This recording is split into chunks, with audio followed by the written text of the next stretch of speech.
이어서 이티콕입니다. 로켓 배송, 새벽 배송, 총알 배송처럼 속도가 경쟁력으로 평가받는 시대입니다. 신호가 바뀌기 무섭게 쏜살같이 출발하지 않으면 날카로운 경적 소리를 듣게 됐기 십상입니다. 근데 왜 이렇게 소리를 질러요? 미치겠는 사람이 누군데? 그런데 이런 빨리빨리 대한민국에 전혀 어울릴 것 같지 않은 정책이 시행 중입니다. 지난 2021년부터 시행된 안전속도 5030입니다. 고속도로나 자동차 전용 도로가 아닌 도심 내 일반 도로는 시속 50km, 어린이 보호구역이나 또 주택가 뒷길은 시속 30km로 속도를 제한한 정책입니다. 이 서울을 예로 들어보면 강변북로나 이 올림픽대로가 아닌 일반 도로의 최고 속도는 시속 50km까지라는 겁니다. 운전자 중심이었던 교통 문화를 보행자의 안전 위주로 전환하자는 의도에서입니다. 속도 제한을 어기면 속도를 얼마나 위반했느냐에 따라서 4만 원에서 최대 13만 원까지 과태료를 내야 합니다. 곧 시행 2년을 앞두고 있지만 아직까지도 논란입니다. 속도 제한과 관련된 불만은 주로 이 자차 출퇴근 족들로부터 나옵니다. 요즘 출퇴근길 운전 스트레스 중 하나가 급한데 느릿느릿 운전해야 하는 것.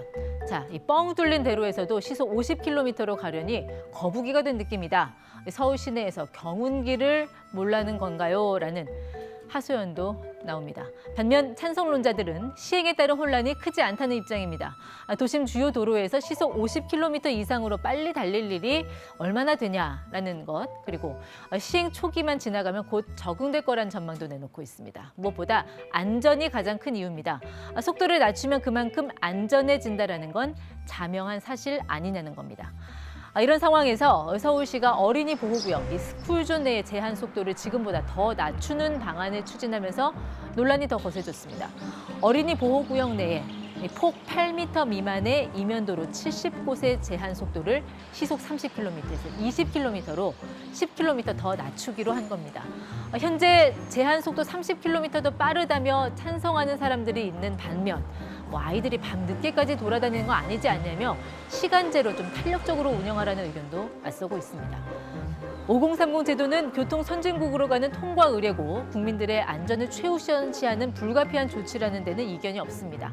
하지만 OECD 37개국 가운데 5030 같은 속도 제한을 시행 중인 31개 나라들을 보면 훨씬 엄격한 교통법규를 가진 나라들조차도 대부분 스쿨존 속도 제한은 탄력 운영되고 있습니다. 즉 실제 도로에 어린이가 보행 중이거나 미리 정해놓은 등하교 시간만 대상으로 하는 방식입니다.